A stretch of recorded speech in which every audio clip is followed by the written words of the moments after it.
Happy lunch hour for Friday, guys. As you can see, I'm a sweaty mess because I'm running around all over the place, doing things, trying to get stuff cleaned up, and yeah, possibly the pond will be fixed today. I know you guys keep asking, but 6, 7 months in, it looks like we might actually be able to seal the damn thing and fill it. But that's not what I'm here for. All right, economically and what's going on, I want to kind of run this by you here, everything that affects us directly. Employment numbers came out this morning. Unemployment rate dipped to 3.5%. That's a good thing, okay? They were expecting it to be at 3.6. We came in at 3.5. So the fact that people can get jobs is a good thing. Here's the problem. The labor participation rate, which is the amount of people who are physically able to work, dropped to 62.3%, down from 62.4%. So just to give you guys an idea, less than 2/3 of the eligible people in this country who physically are able to work are working. Okay? Unemployment's down, but that should tell you right there how many people have given up on the workforce, okay? Or in other words, thanks for that money, Joe, okay? You know, all this sort of crap. It also tells you a lot about stuff that's under the table, fraud, you know, all those things that are great in a Democratic presidency.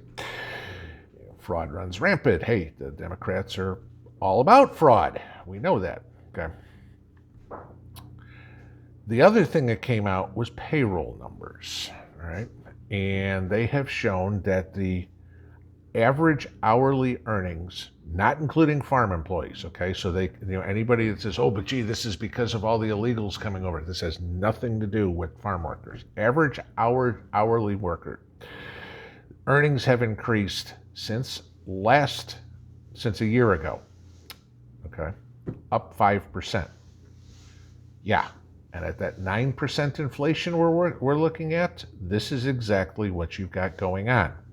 You are making, your spending power is 4%, the average person, the spending power is 4% less than it was last year. That's not a good sign for the economy, all right?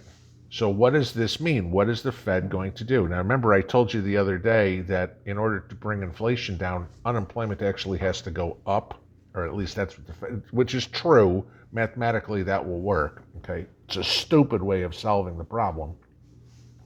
But, you know, rather than bringing prices down, their idea is to make more people unemployed. Gee, does that sound like a World Economic Forum idea? More people reliant on the government, kind of what I talked about this morning, and food stamps going up. This is the path, guys. This is what they're trying to do. Here's how it's going to affect you. The pressure is now on the Fed, Jerome Powell, that rocket scientist he is, to raise interest rates even more.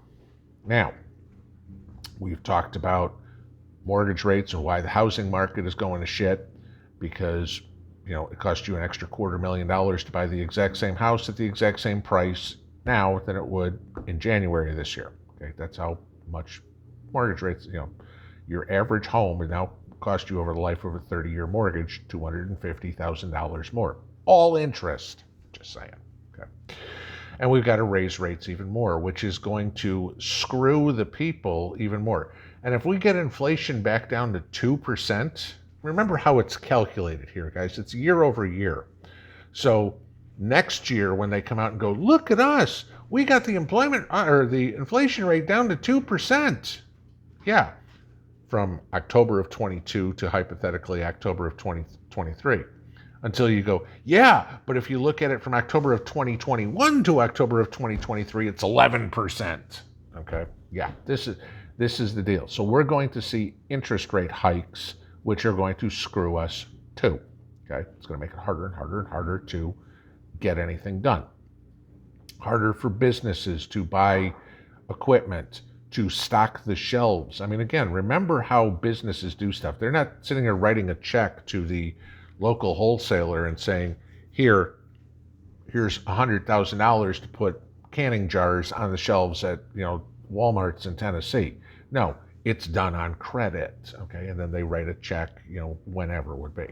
Just, that's a very basic way of explaining it, but that's what it is. And then you get good old Potato Joe and his latest one. It looks like good old Joe, we've heard this, we know what happened with OPEC, right? Or OPEC Plus. They said, screw you, Joe, we're cutting production by 2 million barrels of oil a day. All right. So what has Joe gone? Joe is now saying he's going to remove the sanctions against Nicolas Maduro in Venezuela to get Venezuela to pump more oil. Okay. This is what his proposal is.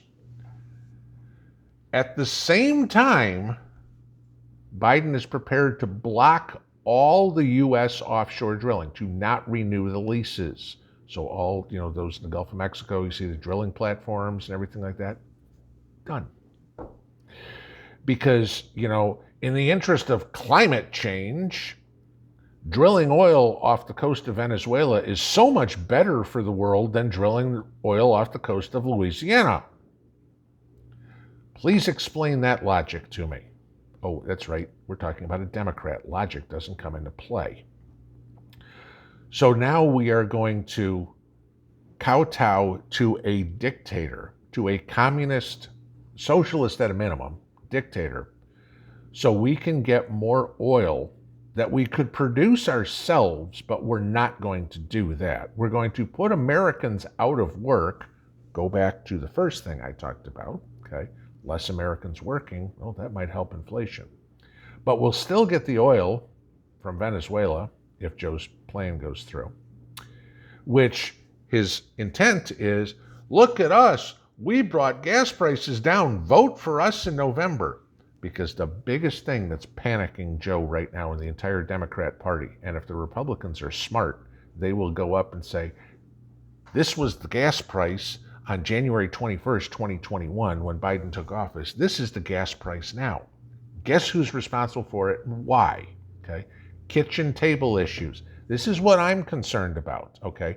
I don't give a flying F about abortion or LGBTQ rights or climate change or anything like that. I care about what it costs me to feed my family, to house my family, to pay my electric bill, to stay warm, to do whatever. Those are the things that are important to me. Whether Mary Jane down the street can get an abortion, don't care, okay? Sorry, use a condom. But this is what's going on. Economically, we're going to see interest rates go up, which is going to screw the American public. Joe is trying to screw the American public further by kowtowing to Venezuela and putting Americans out of work. And now, not only is he owned by Zelensky in Ukraine, owned by Xi in China, gee, Joe, now you can be owned by Maduro in Venezuela as well. I mean, Christ, maybe we could get Joseph Stalin out of the grave, or Adolf Hitler, or Pol Pot, or somebody like that, because God knows you'd be their best friend. Guys, we're getting screwed left and right. Economically is the one that I care about. It's probably the one that you care about too. What my food costs, what my fuel costs, everything. Everything this administration's doing is screwing the middle class. 100%. Their objective is to destroy the middle class. Please understand that. They want a feudal society. The 1% and the 99%. The 1% is eating steaks. The 99% is riding around on a horse and eating crickets. When you understand that, you will understand why we prep and why we have got to get rid of this jackass as fast as possible, and every one of his minions in Congress, I don't care, all the way down to your local dog catcher. If somebody's got a D next to their name, vote them out. They're destroying your life. Period. Pinball out.